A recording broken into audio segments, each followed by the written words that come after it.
Hello everyone, welcome to my channel GA is easy.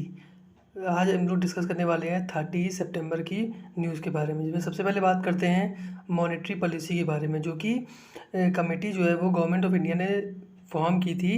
तो interest rate को decide करने के लिए बेसिकली सिक्स मेंबर की कमेटी होती है। उनमें से अगर जो मैक्सिमम जिसके वोट्स आते हैं उसके हिसाब से डिसीजन लिया जाता है। जो आरबीआई ने जो है वो मॉनेटरी पॉलिसी रेट चेंजेस किए हैं। इसमें सबसे पहले रेपो रेट के बारे में बात करते हैं, चेंज करके 5.90 हो गया है। ठीक है, पहले 5.40 था। फिर बाकी रेट्स के बारे में बात कर लेते हैं। स्टैंडिंग डिपॉजिट फैसिलिटी रेट जो 5.65 है, मैनेजिंग स्टैंडिंग फैसिलिटी रेट और बैंक रेट एक ही है 6.15, और रिवर्स रेपो रेट है 3.35% जो है वो रेट्स हैं। उसके बाद बात कर लेते हैं खुशियों का त्यौहार प्रोग्राम के बारे में, जो कि बैंक ऑफ बड़ौदा ने बेसिकली लॉन्च किया है। दिवाली के सीज़न में बेसिकली लॉन्च किया है। इसमें जो बेनिफिट्स हैं वो जैसे ट्रांजैक्शन कॉस्ट जो कम कर दी जाएगी, वैसे यही सब बेनिफिट्स जो प्रोवाइड कर रही है। उसके बाद बात कर लेते हैं अमेज़ WIT के बारे में, जो कि पोर्टल है अमेज़न ने बेसिकली लॉन्च किया है, जिसमें क्या है वुमेन को टेक्नोलॉजी के बारे में स्किल प्रोवाइड की जाएगी। एम्पावरमेंट ऑफ वुमेन के लिए जो है वो पोर्टल जो है वो लॉन्च किया गया है। Basic skills related to technology जो है वो अमेज़न इसके थ्रू जो है सिखाएगा वुमेंस को। ठीक है, उसके बाद बात कर लेते हैं माइक्रो ATM के बारे में, जो कि एयरटेल पेमेंट बैंक जो है वो सेटअप करने वाली है लगभग 1.5 लाख अक्रॉस इंडिया।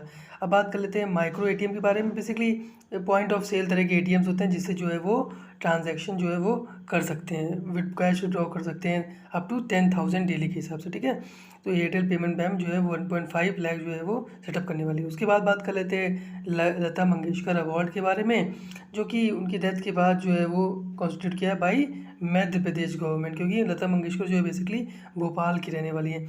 उसी लिए मध्य प्रदेश गवर्नमेंट ने जो है वो लता मंगेशकर अवार्ड इस साल डिसाइड किए हैं। हर साल लगभग डिसाइड करती है। इस बार जो है वो 3 लोगों को दिए जा रहे हैं। सबसे पहले उसमें कुमार सानू है, जो कि जो कि प्लेबैक सिंगर है। साथ में जो है शैलेंद्र सिंह जो कि प्लेबैक सिंगर है, उनको भी जो है अवार्ड दिया जाएगा। उसके साथ में म्यूज़िक कंपोज़र के बारे में बात कर लेते हैं। आनंद मिलिन जिनको वह है वो लता मंगेशकर अवार्ड जो है वो मिलेगा। बेसिकली 3 लोगों को जो अवार्ड मिल रहा है। उसके बाद बात कर लेते हैं टाइम्स 100 इमर्जिंग लीडर की लिस्ट में। इसमें केवल इस बार जो है वो केवल एक इंडियन है, जो है वो आकाश अंबानी, जो कि अभी रिलायंस इन्फोकॉम के जो है वो चेयरमैन भी बनाए गए हैं, इसीलिए शायद अवार्ड उनको मिला है।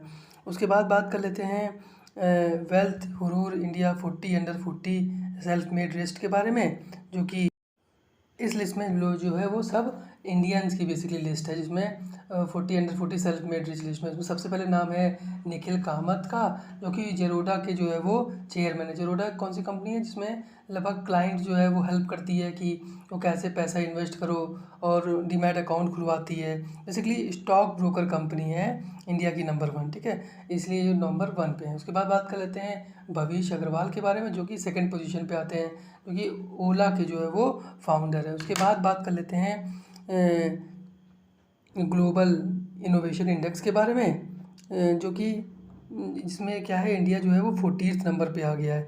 2015 में जो है वो 81 नंबर पे था, और लगातार जो है वो इंक्रीज़ करते करते 2021 में 46 पे पहुंचा। अब जो है 40 नंबर पे वो बेस्ट पोजीशन पे आ गया। उसके बाद बात कर लेते हैं इंटरनेशनल ट्रांसलेशन डे के बारे में, जो कि 30th ऑफ सितंबर को मनाया जाता है। इस साल जो उसकी थीम है अ वर्ल्ड विदाउट बैरियर।